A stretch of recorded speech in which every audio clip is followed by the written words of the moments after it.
Hi, Market Insights watchers. In Market Roundup, is the next stock market pullback a buying opportunity? Stay tuned to find out. And tech megatrends, artificial intelligence is poised to use enormous amounts of electricity in the coming years, with data center builds being the catalyst. Find out which publicly traded energy project owner is reaping the benefits of this boom. We'll give you the ticker. And in Crypto Corner, Ian just shared with me that he will share the latest exciting developments. I want to get this right, Ian, and the SEC Wells notice for Uniswap.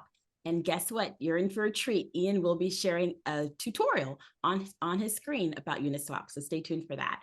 While you're here, please remember to subscribe to the Banning Hill YouTube channel. We love to have your support.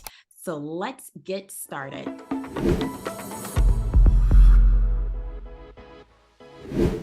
Hello there, Ian. Happy anniversary. Anniversary? Yes. What anniversary? Well, everyone, our wonderful managing editor, Alexandra, reminded us that we just recently surpassed our 1-year mark for Market Insights. So she wanted to make sure we give a plug for anniversary wishes for this webinar. Oh, okay. Thanks. Yeah, thanks everyone for coming along for the ride. Yeah. And Amber for spearheading this effort. Well, we couldn't do it without our subscribers. So Where's the cake, though? we are health conscious people. Fair enough. Yeah, we'll eat some granola. Okay. So in Market Roundup, as Ian always says, stocks do not go up in a straight line. There are dips and dives. And with that being said, a stock buying opportunity may be on the near horizon. Ian, you've noted in recent webinars that we should expect a near-term pullback in equities. Well, we got a taste of it on Wednesday, April 10th, after the CPI data for March showed inflation rose more than expected. So in fact, underlying U.S. inflation topped forecast for a third month straight. Major indices fell about 1% on the news as traders and analysts readjusted their rate cut projections to maybe the fall of this year. So any pullback in stocks that we recommend is an opportune time to just do a little, bargain hunting, scoop up some shares at a discount. Now, because I want to share this, Ian, as a new Bloomberg intelligence study shows the following, though, quote, technical signals have weakened in the start of the second quarter, hinting that tactical break in the bull market is more likely. The longer term uptrend should stay intact. The foundation for U.S. stocks remains fairly strong, implying that if the market were to use the excuse of stickier than expected inflation to hit the pause button, it should be no more than a short-term corrective process within the overall bull trend, end quote. And I shared this table with you, Ian. As seen in this table, Bloomberg Intelligence monitors a market health checklist that summarizes the state of 17 likely indicators in 3 categories: technicals, earnings trends, and bond/macroeconomic signals. Currently, this table shows no red flags. Red means unfavorable conditions. It notes a mix of green, favorable, and yellow, neutral signals. What they see as favorable right now are upcoming earnings for company earnings, though technicals have, quote, become more mixed in the short run. Earnings cues are all positive as the cycle continues to turn up. Macroeconomic indicators aren't to be feared, as the ISM is the latest to suggest the worst stages of weakness may have already been passed. So, end quote. Your thoughts, Ian? What are you thinking? Is this temporary? I know what you've been saying about the markets, that there could be a pullback, etc., but it's not long term. Well, first, thanks for sharing that table with us. There's definitely a lot of green going on there right now, right? But I think that the two biggest things right now are what's going on with inflation and also what is the geopolitical risk. So, as we woke up this morning, we heard news that Iran might be having a drone attack on Israel imminently. And I think that's just one of those risks that the market is not really pricing in at this point. Especially if there were the developments of a wider war. Now, who knows? This might come and go, but I think that right now we're seeing a little bit of a sell-off in the market as we're filming this on worries about that. The other thing I'll say is that the Fed is having a hard time getting inflation down to a two handle, right? You look at the CPI, that it's about 3.5%. They want to get it down into the twos.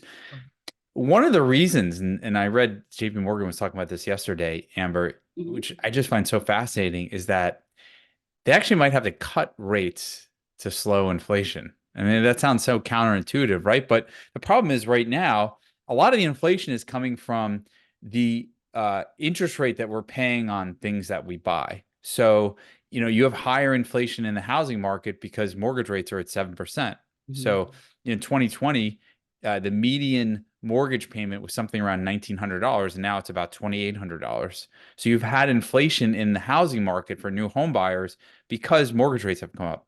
Same thing goes for auto loans. You want to buy a new car, they're going to slap a 6 or 8% APR on that brand new car, where it used to be 3 to 4%.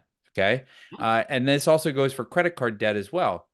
Rates are up on credit cards because interest rates are up across the board, and you're paying more. Now, lowering rates isn't necessarily going to cut the price of groceries, right? I mean, because that's not based on any type of financing you're doing, but you can see some of these larger ticket purchases, housing and autos, the price or the rate that the monthly payment that you're paying would come down if the Fed lowered rates, which would go a long way to cut inflation. The other thing too that we got to talk about the CPI number. One thing it was just crazy is that the auto insurance rates have gone up 22% year over year. Yes. And I'm sure many people are also seeing this as well when they go to, get a new policy for their car. There's a couple of reasons for that. Number one, new cars are more expensive than ever because they're loaded with all kinds of technology. And number two, this is really interesting, because wages have gone up, it's more expensive to fix a car that's in a wreck. And so the insurance company has to pay more to get a fender bender fix, or to get a car fix that's in an accident. So they're raising premiums. And of course, the other thing too is that home insurance rates, not only in Florida but all around the country, have gone up. And those are some things that we need to see cool down before the inflation rates comes down. So that's just something to watch. We've seen the economy continue to grow. The jobs number was hotter than expected once again. I think it's the third or fourth month in a row. And we're in a position right now where it's like the economy is not too hot, not too cool. And if inflation kind of stays stable the way it is, and if the Fed says, hey, we're going to cut anyway, you could continue to see this market rally. But I still think we're probably in the second or third inning of this bull market. Like we had a big rally last year. Of course, we had a big sell-off in 2022, but usually these bull markets are 3 to 5 years before you hit another bear market. And lastly, let's not forget about these huge secular trends, the advancement, development, the rollout of AI, and that's impact on society. You've got a huge reshaping of infrastructure in the United States, number two. And number three, of course, is cryptocurrencies, how the entire World Wide Web and all information and data that we use are migrating to blockchains. And this is going to transform the financial industry. I'll talk more about that in a moment when we talk about Uniswap. Oh, yes. Looking forward to that. Excellent, Ian. Now, speaking of artificial intelligence, AI, in tech megatrends, artificial intelligence is poised to use an enormous amount of electricity in the coming years. A new information from Bloomberg New Energy Finance shows the AI data center boom is, quote, pushing the world's biggest tech companies to sign massive contracts for renewable power, including an astonishing 2,983 megawatts of power purchase agreements in March alone, end quote. So Amazon, Google, Meta, and Microsoft all announced power purchase agreements, or PPAs, for clean power last month. Microsoft's clean energy deal was the largest, with a colossal 1,580 megawatts of contracts signed. The PPAs signed by Google, Meta, and Amazon range between 399 and to 543 megawatts. But altogether, per BNEF, Amazon, Google, Meta, and Microsoft comprised 2/3 of all global corporate PPA activity in March. Their, quote, combined cumulative contracts which amount to some 72,000 and change megawatts of solar and wind to date, are equivalent to the capacity of power generation fleet for Vietnam, end quote. Interesting. So data centers consume a lot of power. We all know this. And tech companies are just building them at a super fast pace to keep up with demand for generative AI and cloud computing. You'll hear those buzzwords with us all the time. So annual electricity demand for Amazon, Google, and Meta, as well as Microsoft, have grown 58% since 2020, mostly on data center builds, and it won't stop there. Ian, I was reading that where Microsoft is concerned, BNEF estimates that Microsoft has contracted enough clean power to fully offset its electricity demand on an annual basis, but it soon won't be enough. Between, quote, 2015 and 2022, Microsoft's electricity consumption more than quadrupled from 4.2 terawatt hours to 18.1 terawatt hours. If this historical growth continues, BNEF estimates that Microsoft's electricity consumption will exceed 35 terawatt hours in 2030, and it will need nearly double its clean energy procurement from today to meet this demand. And so for us, it's good to know this trend is real, and it spells a potential boom for solar project owners. And these project owners include companies like NextEra Energy, NextEra, and ticker there is NEEE, and November Echo Echo, which has now signed nearly 1.3 gigawatts of solar and wind deals with Google. NextEra is now the third largest developer of corporate clean energy projects and announcing 5.6 gigawatts of PPAs to date.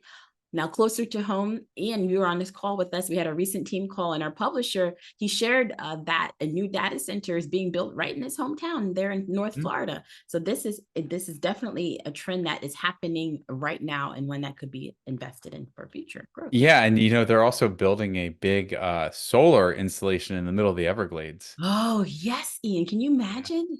I have a cyclist friend that like was biking out there because there are all these road trails, and he said that they stopped him. They said, you can't go that way, and they actually changed one of the roads, and he almost got lost in the middle of the Everglades. Thank goodness he was able to make it home.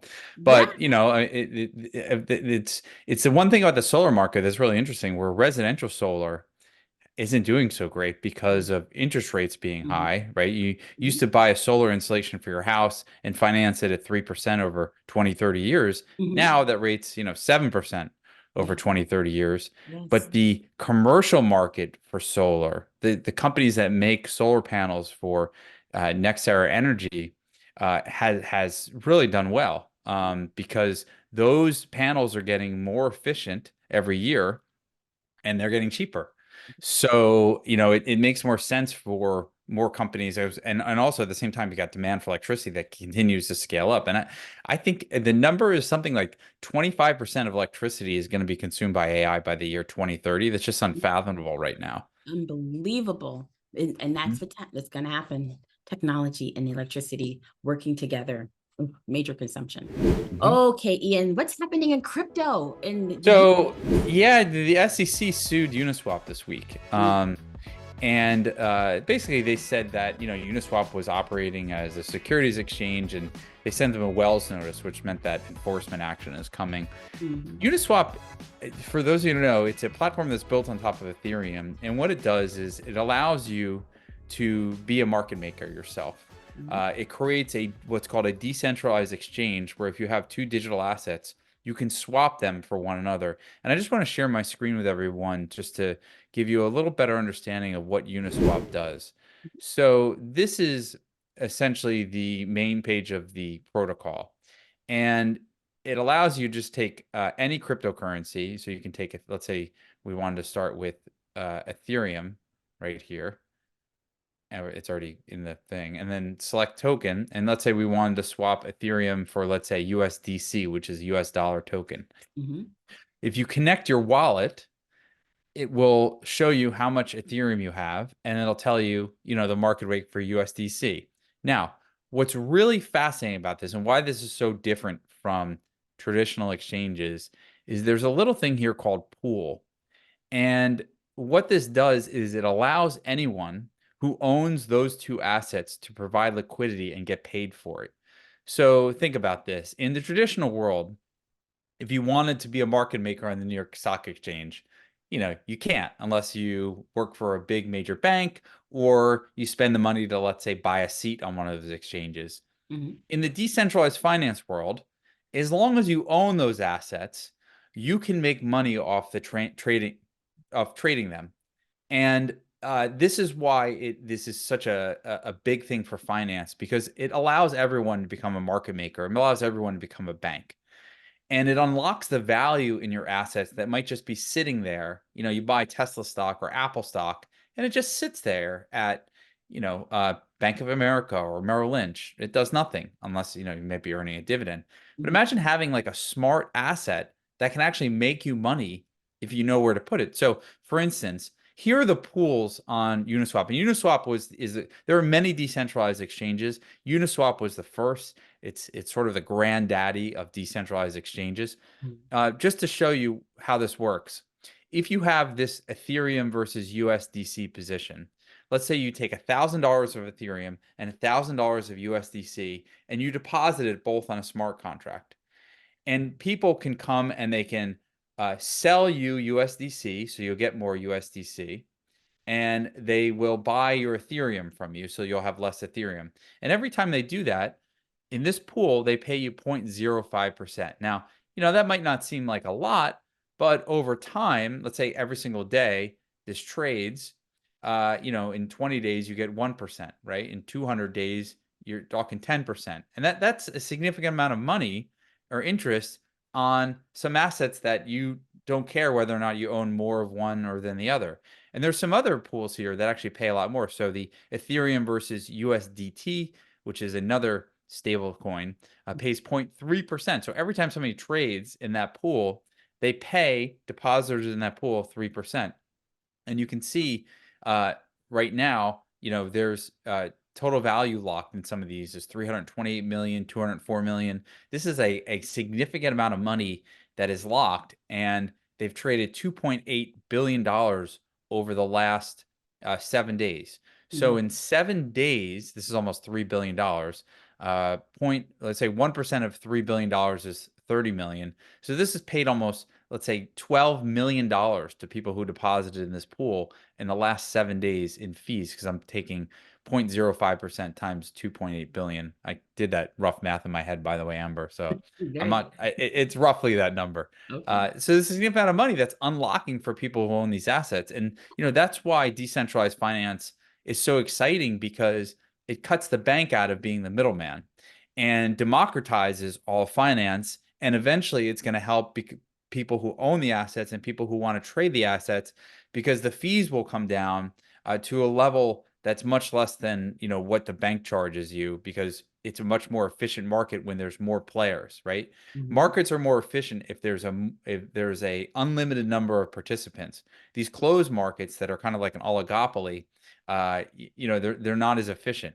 And the other thing with trading these pools is anyone in the world can transact in them any point in time. It's not like the stock market where you can only trade, from 9:30 to 4 o'clock, Mm-hmm. 5 days a week. And you can do this from anywhere in the world. So somebody in Singapore might want to transact in Ethereum or maybe some other tokenized asset, and they can do it. It's completely permissionless. They don't have to have a Merrill Lynch account, and they don't even have to have a bank. They just have to have an online wallet. And that is how everything is moving towards the blockchain. And Uniswap being the fundamental layer, of course, the SEC says, hey, you're taking market share from the banks here. Like, we're not going to let you come into this market and do what the banks do without proper regulation and oversight. Oh, and by the way, you're operating as a securities exchange. I don't think at the end of this, the US wants to stifle this kind of innovation. So I Mm-hmm. do think Uniswap will prevail. However, I think this is probably going to play out for about a year, and there will be opportunities to buy into other decentralized exchanges along the way. And the one thing too, Amber, is that it shines a spotlight on this. So now that the SEC is talking about it, it's in the headlines, it's on Reuters and CNBC, more Mm-hmm. people are understanding what a decentralized exchange is and how it can actually benefit them as well. So that's the big news in crypto this week. And of course, today is recording this April 12th. We've got about a week left towards the halving, so we'll be talking more about that next week. Oh yes, so exciting to see that play out. And if you're not yet a subscriber to Ian's Next Wave Crypto Fortunes, now's a great time to get in on his crypto picks. He is the crypto genius in our... Wow. You are, Ian. I'm just crypto curious. You're crypto. Okay, very well. Well, if you're not yet a subscriber, please click the bull icon right here over my shoulder to learn more about Next Wave Crypto Fortunes, Ian's crypto service.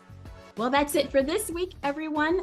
Thank you so much for tuning in. If you do have a question for us to address in our mailbag next week, please email us at marketinsights@bannonhill.com.